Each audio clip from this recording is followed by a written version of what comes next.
Good afternoon, ladies and gentlemen. I know it's after lunch and everyone knows that's the graveyard session, so I'll try and make this as compelling as possible. But unfortunately, I'm going to start with a little bit of sad news from our perspective. We in the Cities Alliance are very, very privileged in that we get to travel to different countries, and in each of those countries we work with simply amazing people. We work with people who dedicate their lives to making a difference. I was recently in Ghana, very recently in Ghana, and I was discussing the whole question of how do you reconcile traditional land laws with the idea of the city as a melting pot. And I was discussing that with a friend, Edward Abuji, who since I was last here passed away. And he was a fundamental partner in our country program in Ghana.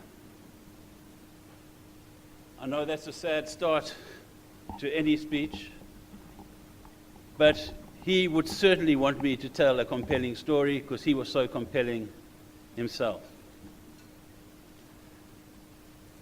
At some point in 2009, the Cities Alliance decided that it was going to develop a new instrument called the Country Program. It had a very simple theory of change. The theory of change was those countries that have national enabling environments for cities and who have cities that are able to deliver services to their population and who have a citizenship who are active and willing to invest into their communities, those would be the countries that would successfully manage urbanization. The fundamental theory of change was that anything that happened had to happen at the national level, had to happen at the local government level, and had to happen at the community level. But not as three separate levels, but three levels working in alignment together. That was the simple theory of change that we started the country programs on. We then embarked on a process, what one would call a diagnostic. And we visited the countries where we planned to develop the country programs. And that was to start with Uganda, Ghana, Mozambique, and Burkina Faso. Since then, we've increased them to include Liberia and Tunisia and Ethiopia. But when we arrived in the countries, it was apparent that the urban narrative that we had wasn't very compelling in the country itself. It was clear that what we were talking about didn't make sense. In some countries, the issue was slums are bad. If we invest in the slums, we'll get bigger slums, more people will come. Why are you asking us to upgrade the slums? In other countries, it was, why would we want to promote the communities? They'll give us trouble if we don't deliver. So the narrative had a problem. So the very, very first response, I'll get on to the responses just now, getting ahead of myself. So the very first thing was the urban narrative wasn't resonating. It simply wasn't compelling enough. The second thing was, we would speak to national government and ask them, well, who are your community contacts? Who do you work with? Very little community contact. We'll speak to local government.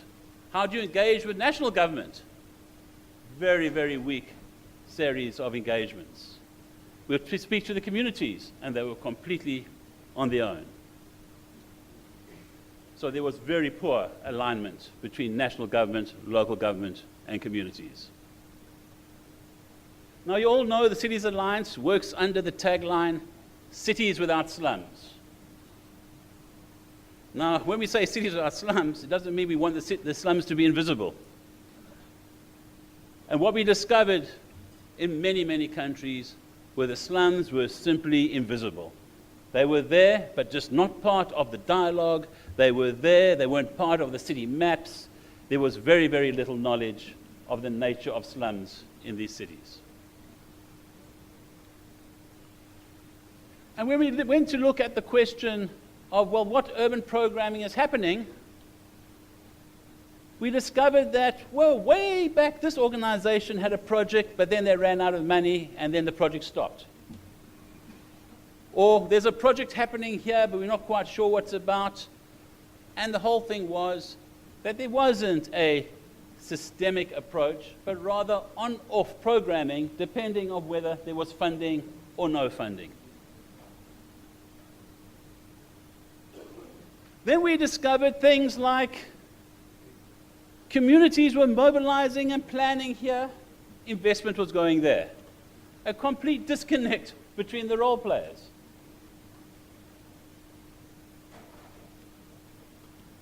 And then finally, we discovered, and this remains a big question, we'll get onto that just now, that everywhere we went, people said, it's not about planning, it's about investment. It's not about the plans, it's about the capacity to implement the plans. No, stay. Sorry, stay, go back. Can you just go back? Sorry, mister. Can you go back? There, okay. So in response to this diagnostic,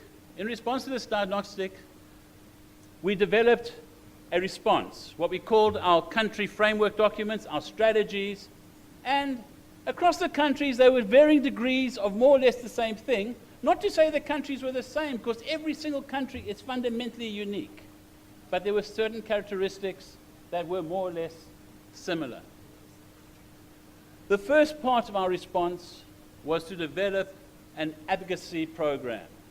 How could we change the narrative? In Ghana, we developed radio talk shows. We had television shows called Fixing the Urban Mess. We got people on the streets to phone in the radio station and say what an unmanaged city means to them as a citizen. We got the newspapers to pick up on what it means to live in a city that is congested, that doesn't have proper sanitation. In Uganda, we had a very different approach. In Uganda, the slum dwellers had an advocacy approach. They invited the minister to meet them and took the minister around to other countries to see what happens, in other countries. So different types of advocacy in different countries. Then, in each country, we try to develop a structured alignment. How could we get national government talking to local government talking to the communities? And in that, we developed the notion of forums. At the national level, we developed a national urban forum, which aimed at looking at the enabling environment for cities. At the city level, we tried to structure municipal forums so that local stakeholders could engage with their local governments. And in some countries, it went all the way down to settlement forums, where in each settlement, each slum, there was a forum looking at the very localized problems of that particular settlement.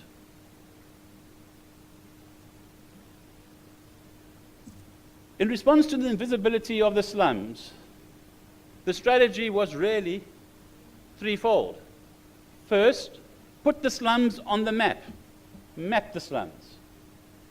Secondly, turn the slum dwellers into citizens by doing proper research and profiles as to who they were and where they lived. And thirdly, and perhaps most importantly, and we'll talk about this just now in more detail, we supported the mobilization of slum dwellers as partners in the development process. With regards to the response to on-off funding, we said this is not a project. The country program is not a project. It's not about finishing things and time, cost, and money. It's about a long-term partnership between the Cities Alliance's global partnership and that country. And the aim of the partnership is to help mobilize resource, but also to be there to provide advice and to participate in building up the systems and narrative within the country over time. So the country program was based on the premise of a long-term partnership. The issue of alignment and coherence of effort, we tried to structure within every country a coordinating group that brought together minimally the Cities Alliance members and national partners. In some countries, and we'll talk about that in more detail. So there's construction of a coordinating committee. And then finally, in every country, we started to support the planning that would be required to mobilize investments. So what are the lessons learned? Well, it's very hard for me to say, but there were so many lessons, so I had to cherry pick a few that I thought I'd put across. The very first lesson around the resonance of the urban agenda is you cannot parachute into a country a fully fledged agenda that you think is correct. The agenda has to be built up through discussion, through stakeholders, and the pieces fall in place over time. In every country, the agenda has emerged. The discussion we had the other day, when we had the ministers up on the table there, is a fundamentally different discussion today than it was 4 years ago. 4 years ago, the question would have been, we need to upgrade the slums because if we don't manage the slums, we'll have a problem of slums. Today, the agenda is about the city as an opportunity. How do we manage our cities so they become part of the national development agenda? The next key lesson is, did our forums work? Did our forums work? And I would argue that they work to varying degrees. In some countries, Uganda, for example, the forums have been close to institutionalized and are part and parcel of how cities are managed. But everywhere where we had forums, where they worked to great success or to lesser success, the one thing the forums did was it connected people together and started to generate a constituency of change in each one of those countries. The fact that we can bring together national government, local government, and communities who sit together as delegations around the same table shows you there has been fundamental change in these countries that has resulted from, in my belief, from the forums and spaces that have been created to develop the dialogue.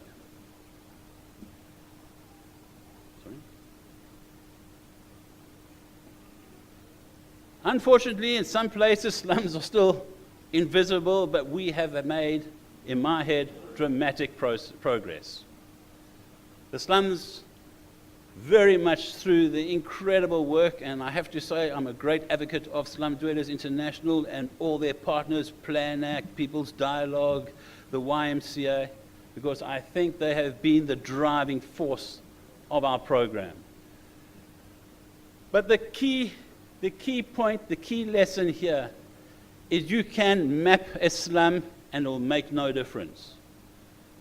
You can do a profile and it will make no difference. You can organize the community and it will make no difference. What makes the difference is doing all three simultaneously. Communities with access to maps and information that are organized can become transformative. And I think this project has proved that. The next key lesson is a lesson that says we are in the business of urban change. We are in the business of what we call the urban transition. We are not in the business of 5-year projects. 5-year projects basically that report to a log frame that come and go is not what it's about. It's about being part and parcel of a transition that's going to be a long-term transition. It's about a cycle of 25 years. It's not about small projects. It's about taking a path and following it through. Sure, projects can be part of it, but it cannot be seen that any single project within a small time frame is going to achieve that catalytic change or that transformation. We have to start understanding this as a long-term transformative process. The one issue that stymied us, the one issue where I can't stand up here with the proudness I would like to, because on many things I feel very proud of my team and our partners, because I think we've made a difference. But the one area which somehow just never really comes together is the question of how you get people to cooperate and not duplicate the work that they do. There seems to be huge structural forces working against coherence. The fact that people don't account to the country, they account to their bosses in other countries against their log frames. The fact that everyone's on a different time frame, accounting to agendas that answer in different places. But coherence is vital if we are going to get that impact. And somehow or another, we have to understand that if we are going to start getting real coherence between role players, we have to invest in the dedicated capacity to play that role. It cannot be a voluntary thing. It cannot be an add-on to someone's daily life. It has to be a dedicated role, and it has to have the position and the power to play that role.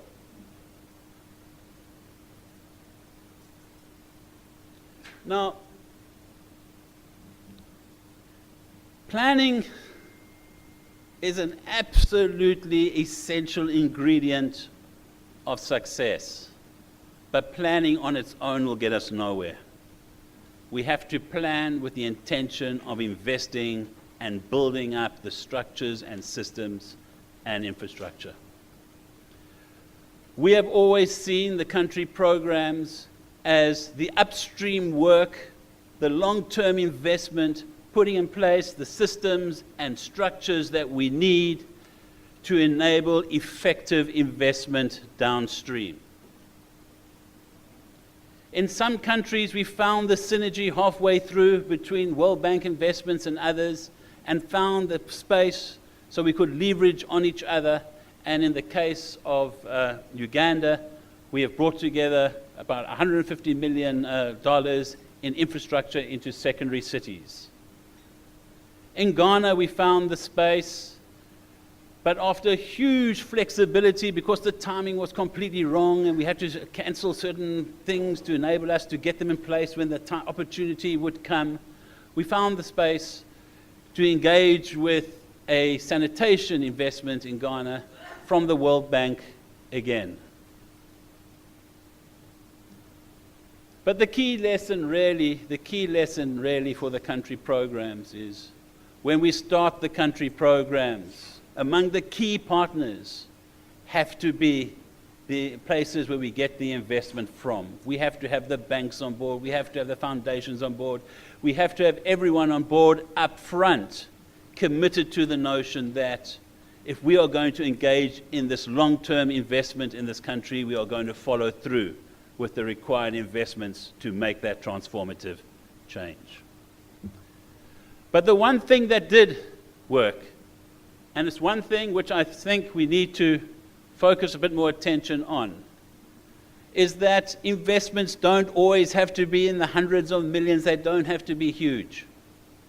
Even when there is a small amount of money, if that smaller amount of money, as it was done in Uganda and other places using the community upgrading funds, if it is targeted to the right communities, through the right processes, can have a fundamental impact. And we have to make sure that at least, if we don't have the big investments, we have at least the small projects going that can incrementally upgrade the settlements. I'm going for one slide. Just to finish, to say, The country programs try to be a fairly complete approach, but obviously through the process some issues emerged that we didn't have a serious response to. The first issue that came up everywhere was the question of the unemployed youth. And any program in the future has to understand that if we do not find the space for the unemployed youth in our cities, who knows what the future will be.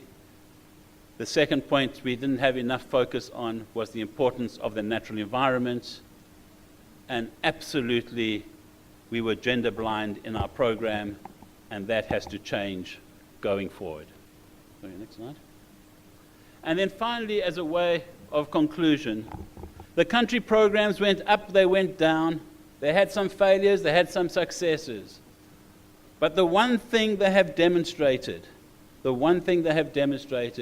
they have demonstrated an approach as to how one can do urban development in a way that builds ownership, confidence, and a constituency for change.